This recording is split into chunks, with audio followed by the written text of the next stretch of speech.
our Premier League predictions for the week, and obviously we're doing this every week, and it's getting closer towards the end of the season, and our forfeit of one of us having to go to Old Trafford or the Emirates and wear the rivals kit, and it's looking a bit shit for me at the moment, but there's still plenty of time to go. How you doing, Robbie? Big game this weekend against Chelsea as well. Yeah, listen, every weekend's a big game for us right now in this title race, but yeah, obviously Chelsea, massive game, always big game when we play them, London rivals. In this segment from That's Football, Mark Goldbridge and Robbie Lyle discuss their Premier League predictions, focusing heavily on Arsenal versus Chelsea. Robbie emphasizes how massive the game is for Arsenal in the title race, especially given Chelsea's inconsistent season despite heavy spending. While Chelsea are unbeaten in 6, their recent draws against weaker sides raise doubts. Arsenal, on the other hand, have a strong home record against Chelsea and momentum after beating Tottenham. The conversation then shifts to the wider title race, with Manchester City applying pressure and Arsenal fans feeling nervous but hopeful. Robbie stresses that winning the title is about handling pressure and taking care of your own business rather than worrying about City. And yeah, looking forward to it. It's funny, I was just talking to Chelsea, looking this morning at their losses. Oh my God. It's incredible. Like the biggest ever loss of any Premier League club, you know what I mean? So it just shows the amount of money they've spent, and they're still not really. So after hearing that discussion, let's break this down properly on GoalLine debate. This Arsenal versus Chelsea game isn't just another London derby. This is a pressure test. Arsenal are no longer the nice story of the season. They're title contenders.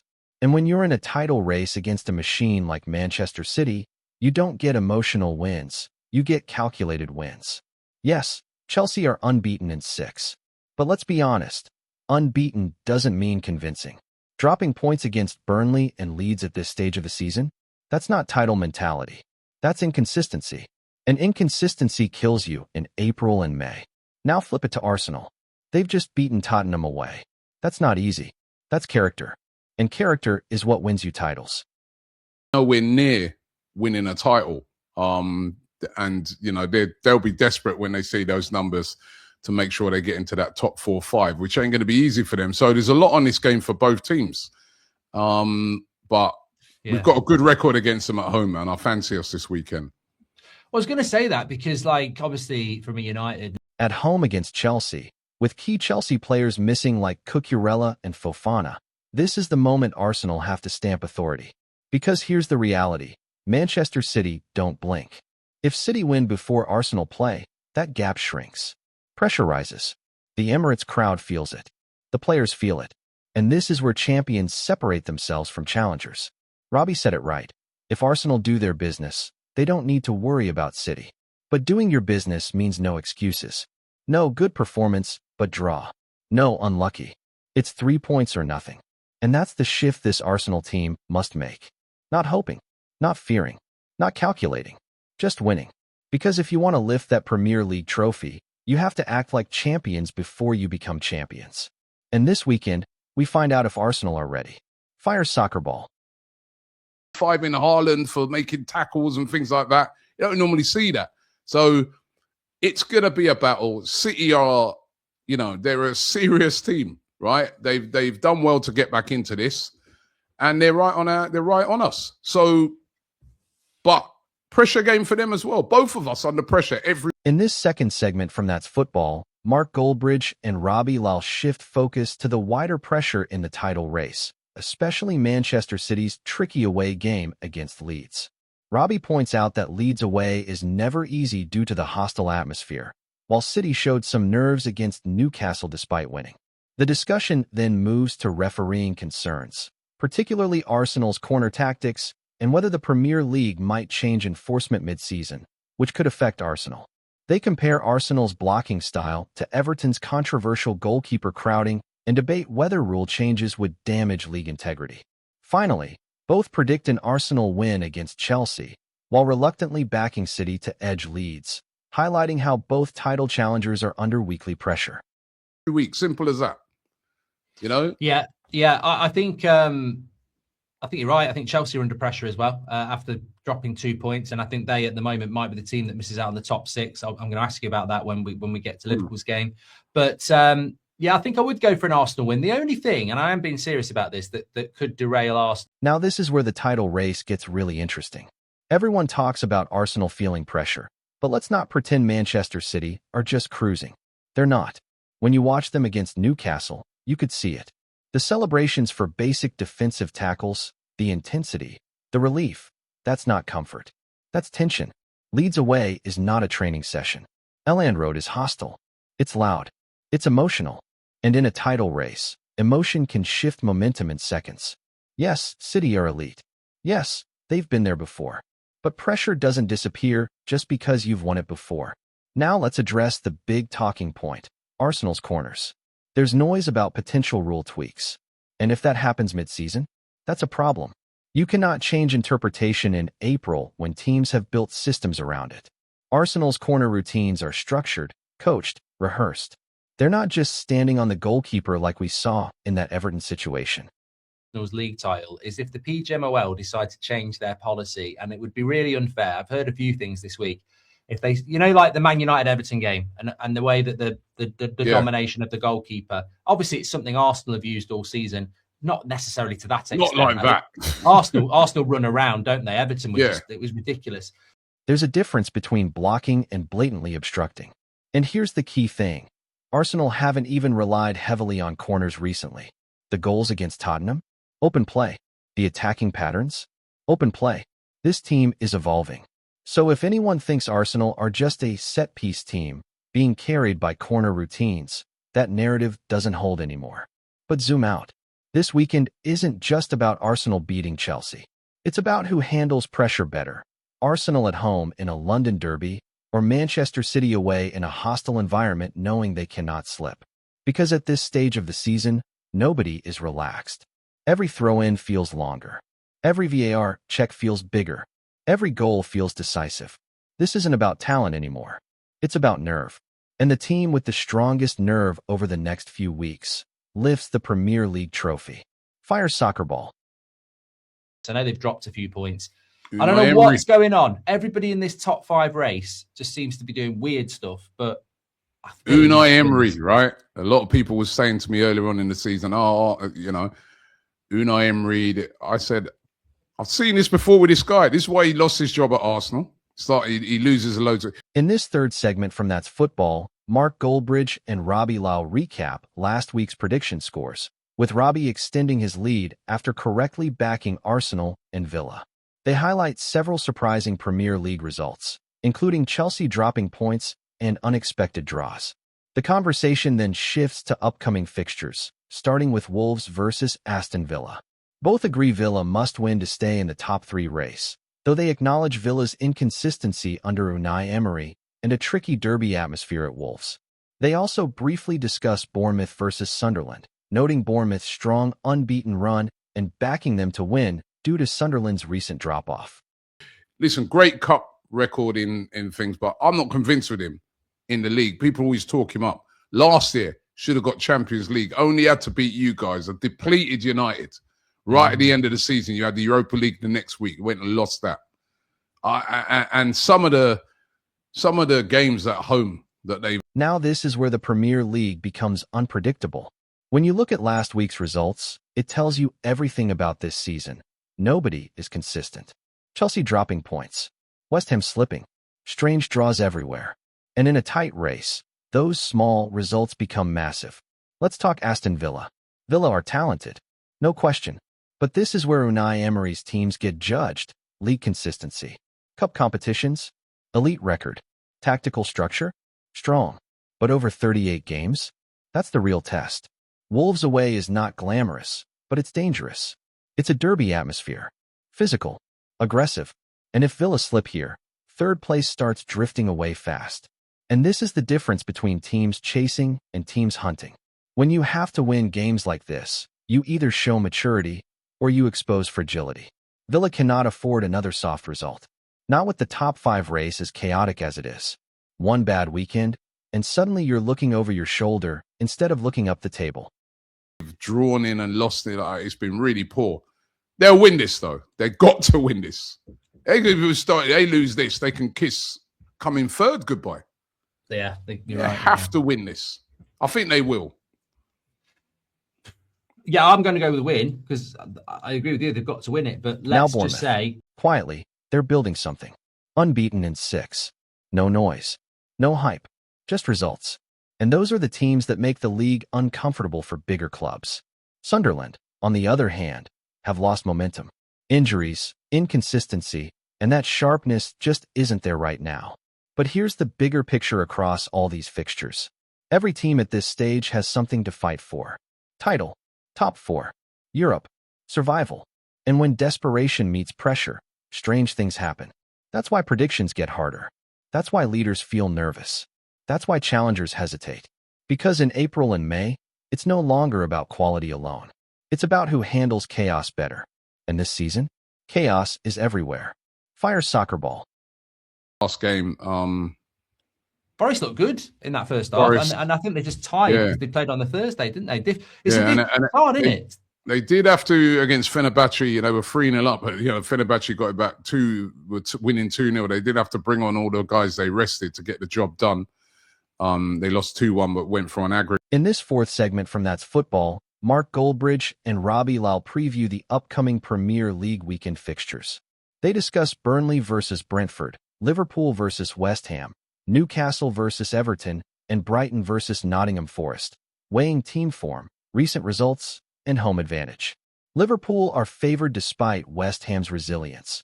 Newcastle are expected to win at home against Everton, and Brighton's unpredictability makes their fixture difficult to call. They also touch briefly on managerial discussions at Manchester United, noting that if Carrick continues his current form, he may deserve to stay in charge. Overall, the conversation emphasizes the unpredictability and pressure in the league's final stages, as well as the fine margins that determine results. I'm going for a draw. I can see the value in the draw. It's really hard to predict because they don't play. It's not bloody what's his name in charge, Dyche, is it? They do play differently now. Yeah, but this manager's good. This manager, he showed before that he can get teams out of these situations. As we move deeper into this Premier League run-in, it's clear one thing.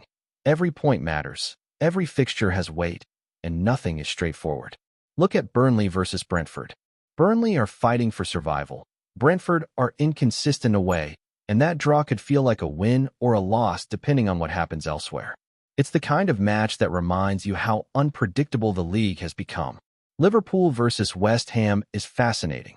West Ham are in form, resilient, battling like they've never battled before, but Liverpool somehow find a way. That's the magic and frustration of this team. They're not convincing, they're scrappy, but that quality, that edge, wins tight games. And it's why they remain a real contender in Europe, if not the title race. Newcastle at home against Everton is another test of nerve. Everton's away form is tricky, but Newcastle have found their rhythm, their mojo. And yeah, I'm going to go for a draw. They're feeling quite confident. They did play on Thursday night. Yeah, it was a lot more taxing than they thought because Fenerbahce really did battle. But Brighton, I can never predict that team, man. A draw. That Brighton result last week. And when a team is on form at home, especially with European ambitions, that can tip the balance. Brighton versus Nottingham Forest? That's a reminder of how messy the league can be. Brighton's unpredictable, mentally taxed from European commitments, and yet capable of surprises. You take calculated risks here, you might just gain a vital edge. And underlying all of this is the theme of managerial influence. Carrick at United is quietly impressing, showing how stability and leadership can stabilize a team amid league chaos. In a season like this, the right decisions off the pitch are just as crucial as the quality on it. What this weekend tells us is simple. The Premier League isn't just about form, points, or talent. It's about navigating pressure, seizing opportunities, and staying mentally sharp when everyone else is faltering. Teams that can do that, consistently, will be the ones lifting trophies and securing top spots when the dust settles. Fire soccer ball.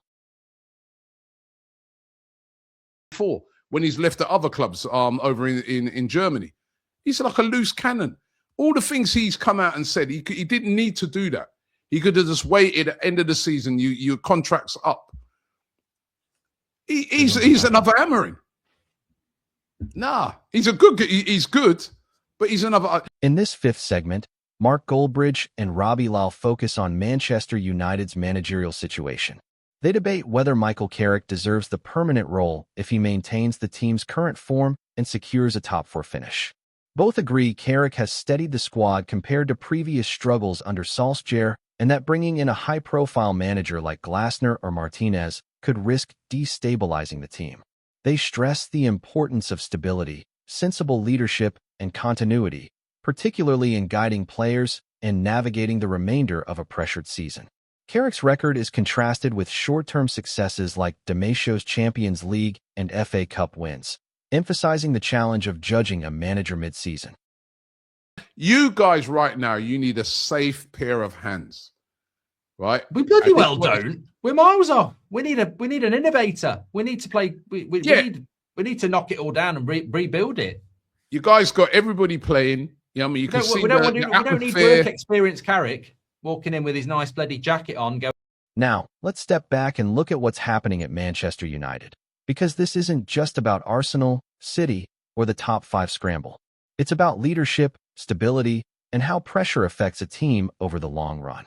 Michael Carrick has stepped in at a time when United were wobbling.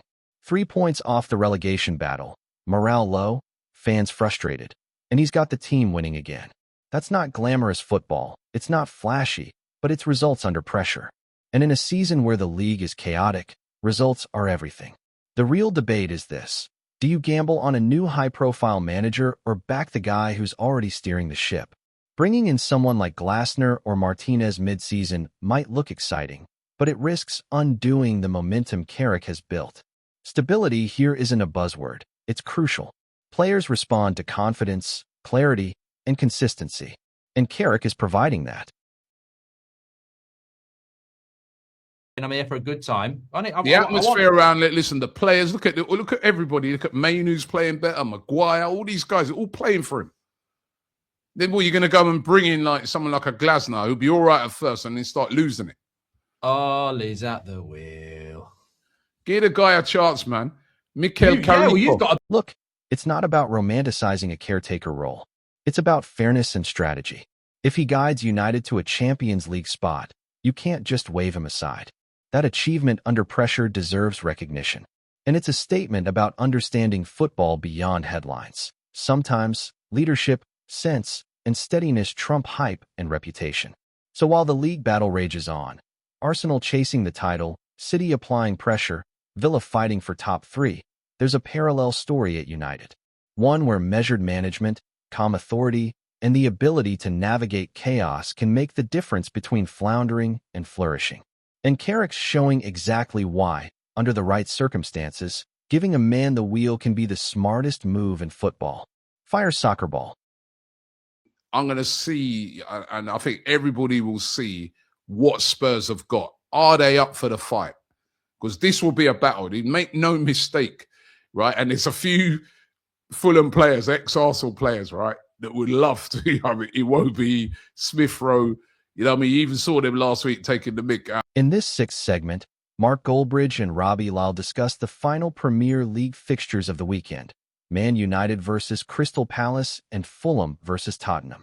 They back United to win comfortably, noting Palace's fatigue from midweek European fixtures.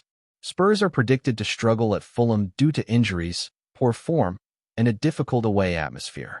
The discussion also touches on Tottenham's defensive vulnerabilities, particularly around players like Van Deven and Romero. Overall, the focus is on squad form, fixture congestion, and the challenges of maintaining performance under pressure. The segment closes with the hosts teasing upcoming reactions to the weekend's Premier League shocks. Of Spurs after that game, they even play for Arsenal no more, right? So it ain't going to be an easy game. And Fulham are playing well. Jimenez is scoring goals. They had a great win last week away. You know, Harry Wilson. I can't see Spurs winning this. I'd be shocked if they win this. As the weekend wraps up, we see just how brutal the Premier League can be. It's not just about who's talented. It's about who's ready, who's focused, and who handles the pressure. Manchester United against Crystal Palace is a textbook example. Palace came off Thursday night, drained, and United are sharp at home. You don't just predict results based on talent. Context matters. Midweek games, fatigue, squad rotation. All of that turns a competitive fixture into a likely win for the sharper team. United have that edge, and Carrick's leadership ensures they take it. Then there's Spurs at Fulham. Injuries, poor away form, and a challenging stadium environment make this one tricky. You can have the hype players, the creative talent, but if the structure and focus aren't there, it collapses. And Tottenham have shown time and again that a few key absences can derail an entire match. I think that's where they say, yeah, we're staying up. Yeah. But I can't see it, man. Especially with West Ham at Liverpool and Forest away as well. And they've got an interesting week, because even if they lose to Fulham, they've got Palace at home next Thursday, and Forest go to Man City and West Ham go to Fulham. Van Devin and Romero. Talented, yes, but fragile in high-pressure situations. That's the difference between a top team and a team just scraping by. What this weekend proves is the same lesson we've been seeing all season. The Premier League isn't just a game of skill. It's a mental marathon. Teams that prepare smartly, manage pressure, and exploit every small advantage, like United with Carrick or Fulham at home, are the ones who get results. And for fans, that's what makes this league mesmerizing. Upsets, shocks, and tiny details like a Thursday night game or a suspended defender can decide not just a match, but the fate of a top 4, top 6, or survival race. Every game is a story, every result matters, and that's why we keep coming back. Fire Soccer Ball.